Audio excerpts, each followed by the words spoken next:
What's up, guys? Welcome back to the channel. We're out here in the garage tonight. We're going to be putting some pistons and stuff in a Ford motor that goes in my dad's 65 Mustang that I showed you on a previous video. If you hadn't seen that video, drop down there in my little box or in my little channel thingamajigger. Check that video out. But tonight we're going to be showing you the wrong way on how to put some pistons in a Ford. So stick around, guys, and we'll show you how to do this.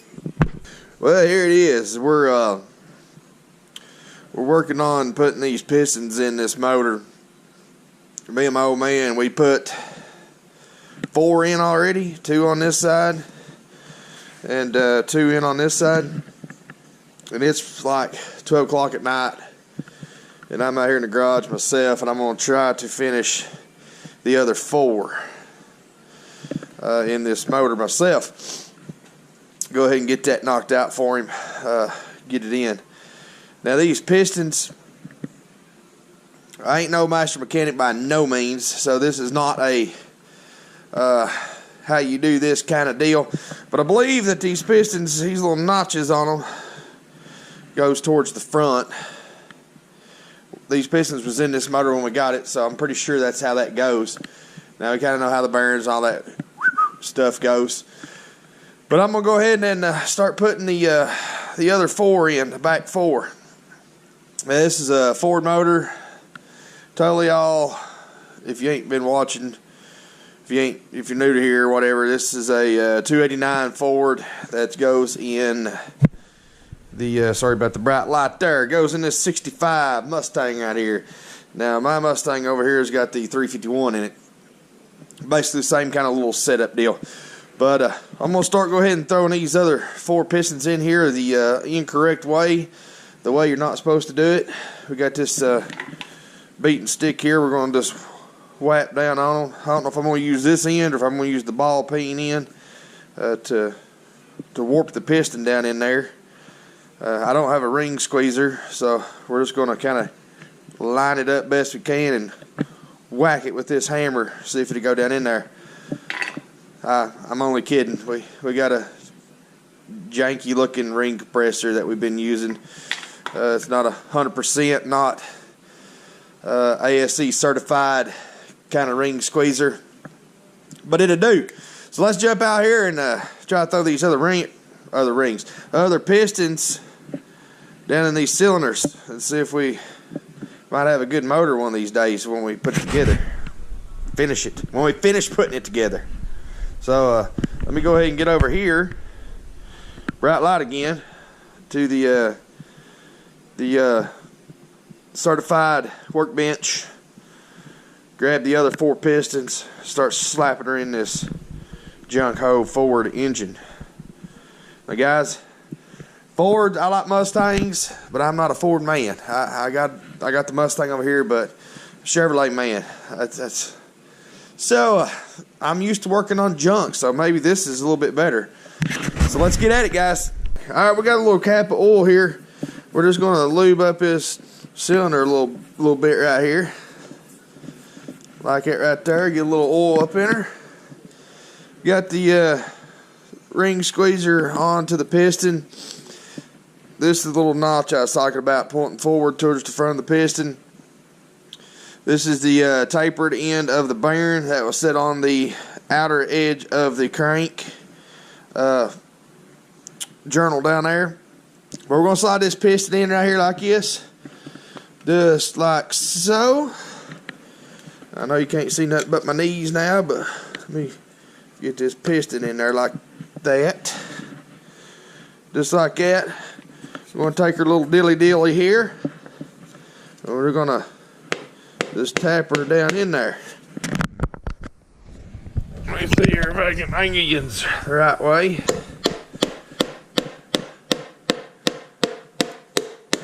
We're just going to go just a little bit. We're going to reach up under here. Make sure she's going into the ringamajigger real good, into the crank. She's doing good. The bearing's staying where it needs to be. We're just going to tap her on down in there. Now at that point, the ring squeezer comes off, and you just lab her down on in there. This journal is up. That's why the piston stopped at that area. Now we're going to rotate this motor and get on the bottom side, throw the cap on it, tighten our bolts up, not all the way because we got to torque those. Then we'll flip the motor back over and continue the rest of it. We got the motor flipped over. We're going to get us a little bit of, just a little dab of oil. Probably not the best way to do this, guys. Now listen to me. We're not professionals here on this channel. We're going to just put a little lube on it. A little lube here and a little lube there. Like I said, this is the tapered end of the bearing. It's going to set against the side here, this side of the thing. The smooth whistle dilly here is going to be on the inside. They're going to touch. Each rod's going to touch. They're going to smooth. Now, is this the right way to do it? Heck, I don't know. Is this motor going to run? It might run for a minute or two. But we're going to get this down on here. Maybe. There we go. We got the bearing still stuck in there. Looking good. And then we're going to throw some taps on this. Give her a little whirl with this extension deal. Like I said, we're not going to tighten them all the way down. We're just going to tighten them up a little bit. I got these just snugged up pretty good where the bearings won't turn. But we got to torque these. We done torqued the main caps, ready to rock and roll. We're going to do that, then continue the process with the rest of them. We'll get back at you afterwards. When we got the other pistons in, got the crank bar on her here, the old Persuader. You can see her there. She's turning. I know I'm kind of going up and down because I got y'all on my chest, but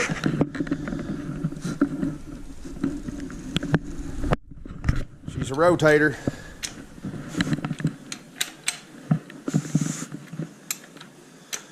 Y'all kind of see my feet. There it is. Got her done. And we got the, I don't know if y'all can see this or not, but like, right there's number 1. You can't see that. Then this would be a 5 on this side because it goes, this is upside down, so it's 1, 2, 3, 4 on a Ford, 5, 6, 7, 8. So this is rod 1, rod 5. Rod 2, if you can see that. Rod 6. Rod 3 right there. I don't know if you can see the 3 on it or not. Probably can't. 3. Then so on and so forth. Then your main caps. It's got a number 1 there. 2, 3, 4. And the back one, you know, it's a great big one, so you're never going to miss that nut. All arrows pointing forward. All numbers in the right cylinders. We're looking pretty peachy, guys. Now we got to rotate it up so you can see the top of it. I don't know if you can see down in there or not, but the little deals are pointing forward. On this side, we'll walk around to this side. See if you can get a gander of it. That one's forward, that one's forward, that one's forward, that one's forward. So we got her ready to rock. I think they call this a short block. Got the cam in it, crank, pistons, rods, all the rings are gapped, ready to rock. Now all we got to do is clean her up a little bit, throw the heads on her, lifters, then start putting this bad boy together, push rods. Then we still got the cam cap that goes on here that holds the cam in. I can't remember what that's called on a Ford. Blah, blah, blah. Distributor hole on the Ford goes in the front. It's kind of crazy. I'm a Chevy man. I do like the thing about a Ford. You could take the intake off without taking the distributor out. That's pretty sweet. I do like that. Unless you're working on the 69 over there, because the distributor is stuck in the block. It will not come out.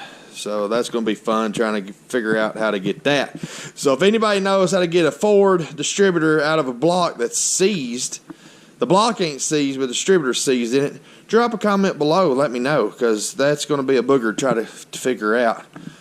But, guys, oh, bright light. Got the pistons in, rocking and rolling. Well, there you have it. Got the pistons in there. We got them in the right order. Got them in the right hole. It's probably not the best way. I'm sure some of you people that's watching is probably cringing up the methods that I'm using, but it works. It's not the best, not the prettiest.